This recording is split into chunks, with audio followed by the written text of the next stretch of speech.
Hello, everyone. Welcome to Word, Women on Real Discussions. Thank you for joining us. Today, we're continuing our conversation on Raising the Bar Part 2. What are your expectations about marriage? Oh, yeah. Are we ready for that? Because last episode, we were like, what?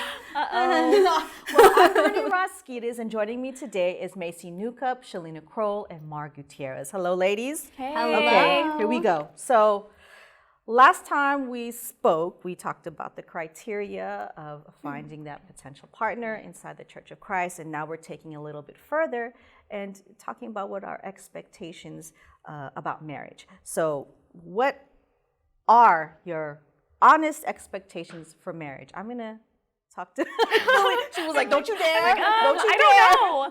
Honestly, I don't know what my expectation for marriage is. I mean, I think I just kind of look to my parents and I want whatever they had. Like, I hope that I can find something like that. But I guess my honest answer is I don't really know, and I hope okay. Yeah. Maybe you guys can fill me in and tell me what I should expect. Oh, trust me, you'll be filled in. So, what about you, Missy? What's your honest expectations about marriage? You know, like Shalina, I don't really know the expectations of what my marriage is going to be, because you don't even have somebody to relate it to at this point. But what I'm hoping is that you'll have a forever partner who is going to kind of ride through life with you and be your support, and ultimately you guys are together in serving God and raising your family, and you'll have a best friend at the end of the day. Are you actively praying and asking God for help to look for that potential partner? For me, I'm just asking for, obviously wherever he takes me, I will follow, but hopefully he'll lead me to someone that will bring me even closer to him. So there's that, but it's like, for me, I really believe that, God's plans are even greater than I can ever imagine. So I just entrust that unto him and hope that he'll continue to lead me in the right direction. Good answer. Yeah. And Mar, I know that you're married, but what were your expectations? What were my expectations? She gave the look, y'all. She gave the look, y'all. Get ready. Here we go. Now. No, I honestly didn't have many. I was young, okay. We were young. We got engaged fast, and we got married fast because we wanted to just enjoy each other's company while we're young. And that's the only thing that I thought of, like, going into that. I didn't think that he was gonna make me dinner or sew my clothes, although he does. Sew your clothes? Yes, he'll hem my stuff, but there was no really any expectations of what he would do for me. So much as like what our life would be like. I just wanted it to be fun. We asked some of our Kadiwa members about their expectation about their potential partner's level of faith. So, let's take a look and then we'll discuss later. Looking for someone to take care of me, spiritually, physically, mentally, emotionally, keeping me in line with teachings of God, keeping me aligned with, what's right. If I'm lacking in something that he lacks, be able to grow together and complete, not each other, but complement each other in our faith and in our duties. To have someone that's maybe even stronger or complements you, you learn from each other. You learn from each other to know what maturity is, and to have someone that shares the same faith as you, shares the same beliefs, shares the same morals, not just faith, but as a person, it really it just makes that, it truly reveals how it's such a blessing from God to have someone who is just as strong as you are in the faith. I'm looking for a member that is very active, not just attending our services, but when we go out, when they're at home, at school, anywhere we go, they know what they represent. We are ambassadors of the church when we're out in public, and we have to remember that. For someone's faith to be mature, I think they would really have to practice what they preach. I think that's a big thing. We always hear in the lessons of the instructions we have to obey and follow. I think it's one thing to hear them and listen to them, but it's also another to actually practice them in your life. Because we're not perfect. All of us have our flaws, and I think when you have somebody who's there that can inspire you to be better, not only in church but in life, that'll just help you grow as a person. So, what did you think about that video. I have to say that it is very refreshing to know that the young brethren, the Kadiwa, are aware and are present about what they're looking for in their potential partner. The word inspire, the word practice what you preach, ambassadors of the church. Those are, back in my day, I don't even think those even words would even come into my mind about who we're looking for or what we're looking for in our potential partner in the church. So it's really nice to see and to hear that that's what the Kadiwa out there are thinking and feeling. And I just want to give a thumbs up to the parents, because that's also a reflection of the parents, that they are talking to their children and having that communication of, what to look for in a spouse. With that said, what did your parents tell you as far as looking for a spouse? I'm gonna go to Macy, because she had that, like her eye was twitching, like. What did your parents tell you? My dad's just like, at this point, you just want more grandchildren. I'm like, Dad, there's an order. There's an order. There's like, we have a timeline here. Like, no, realistically though, like they did say, make sure that you are already at a level, your own level of faith. So make sure that you guys are at the same, if not him being higher, and respect, like my family is in the ministry, and like, really respect that's something that you never leave. I'm always going to be a minister's daughter, and like, respect that as well. And something that my parents showed me is that my mom always put my dad's duty first, and like that's how she led our family in respecting and praying together. So that's what they taught me. That's very important. And it's a beautiful thing. It's a beautiful thing. I myself, I have a 2-year-old, so I'm not even ready to talk to my son about that. I will just continue to talk about Disney cartoons. But Mar, you have a daughter. She's 8. Have you had any type of conversation with your daughter as far as, like boys, she's a few years from being a tween. Oh, she has like 32 right. years She's like more 8 before going on marriage. 30. She's mature. Yeah. What conversation did you have with her? Well, I have to tell you that since my daughter was born, and this is real, because once you have a baby, all of a sudden you're aware of all the bad things in the world. You're aware, you are hyper aware of the creepers, you're hyper aware of your mortality, you know what I mean? Yeah. But eventually, when she's of age, when she's emotionally ready to be in a serious relationship, I want to have already instilled in her the ability to really stick around for the hard times. Because we keep on saying we want them to have active, right? An active man, a man with a good level of faith and things like that. But how are you going to gauge that without seeing him, when he's going through the hard times? Absolutely. So. Well, now that we're getting into the being a parent and marriage, how does one's level of faith in a lifetime of marriage, how does that matter? I don't know if we can measure each other's level of faith, right? We can't really judge that. Right. But I think that for my husband and myself, what we have is we have faith goals, if you will, right? I'm writing that down. We have faith goals is what we have. Yeah. And of course, ultimately for our entire family, we want that when it's time for us to pass, but we know that our kids are secure, right? That's our goal. You know what I mean? Right. And it's.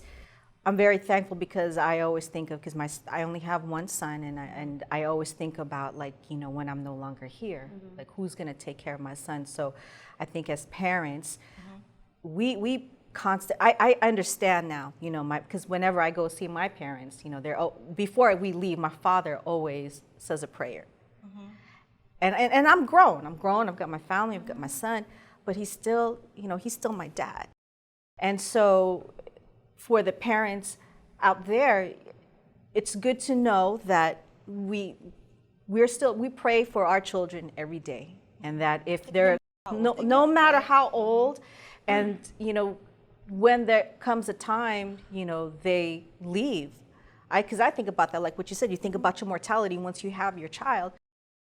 I think about, thank goodness that I have God, because I always pray, no matter what happens, Lord, as long as I'm going to leave him in your hands, it helps me sleep better at night. And as married people, let me tell you something. Now, I'm looking at you out in the camera.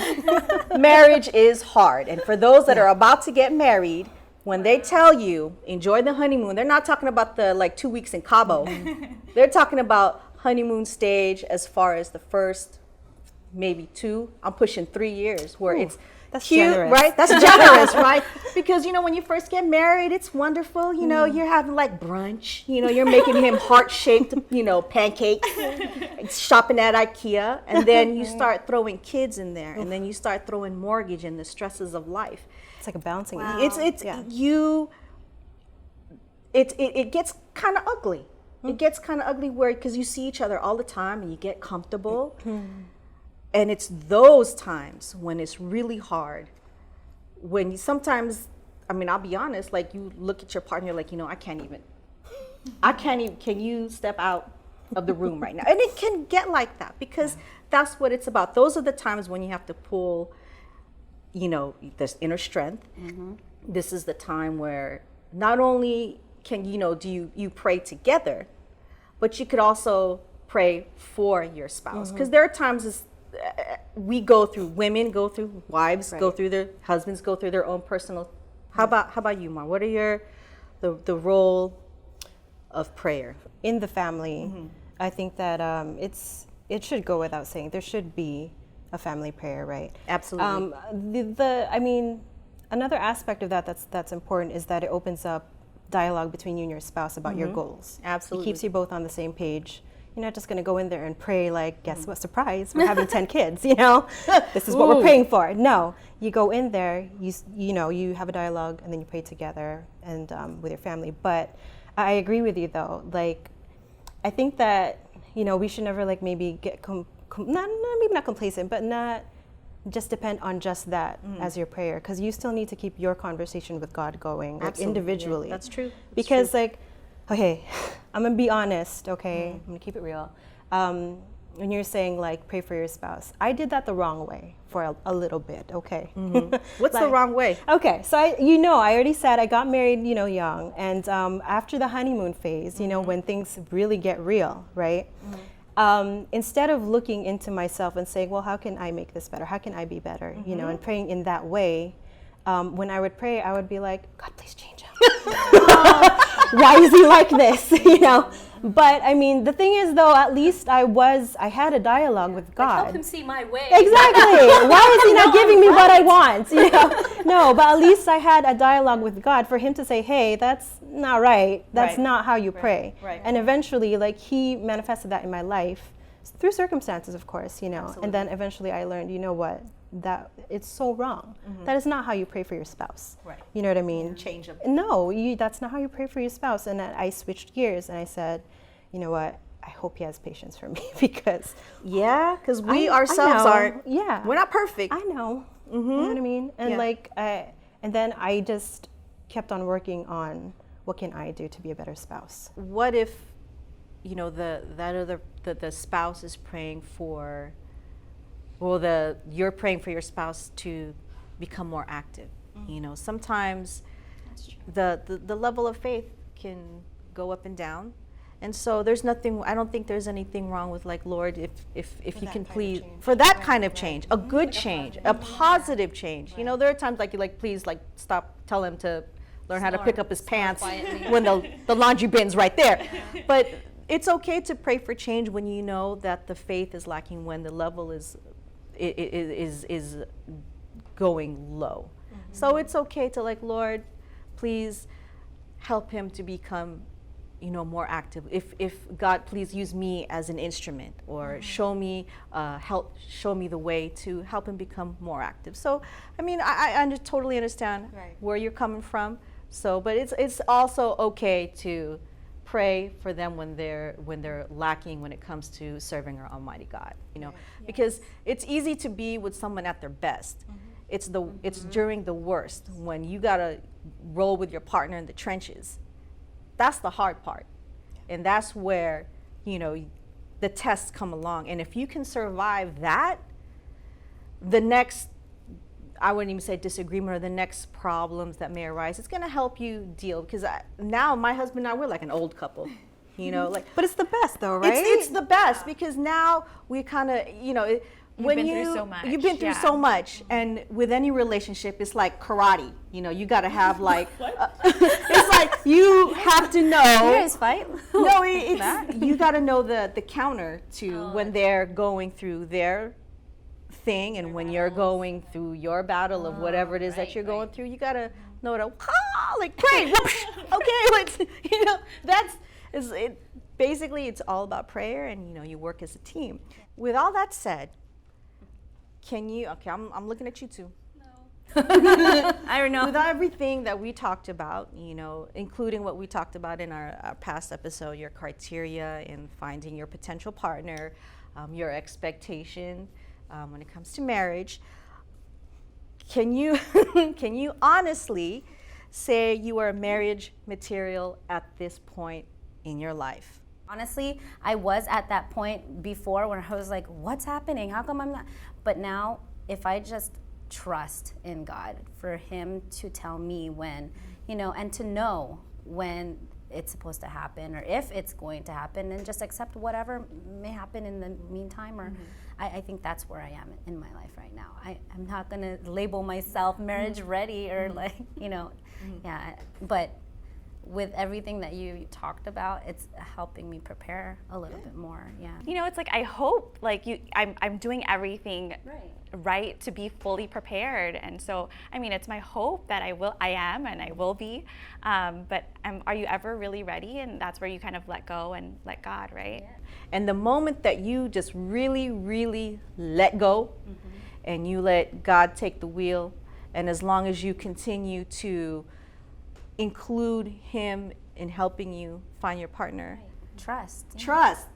And you let go, and you let the Lord take care of everything. Next thing you know, you're like, to here, Ate Bernie, here's the wedding invitation. So I'm glad that we had this conversation. This is really great. We're coming to an end. But before we go, we have a social media challenge for everybody out there. Tell us by video, by tweet, photo, your status, about what characteristics you admire in your potential partner or your current partner. And tag us on INC, hashtag INC Word. We can talk about this forever, right? But this is all the time that we have today. So we hope that our discussion today will inspire you to assess your criteria when it comes to finding a partner in the Church of Christ, and of course, looking internally within ourselves at our own level of faith and what we have to offer to our potential or current partner. I want to thank my ladies here on behalf of Mar, Macy, and Shalina.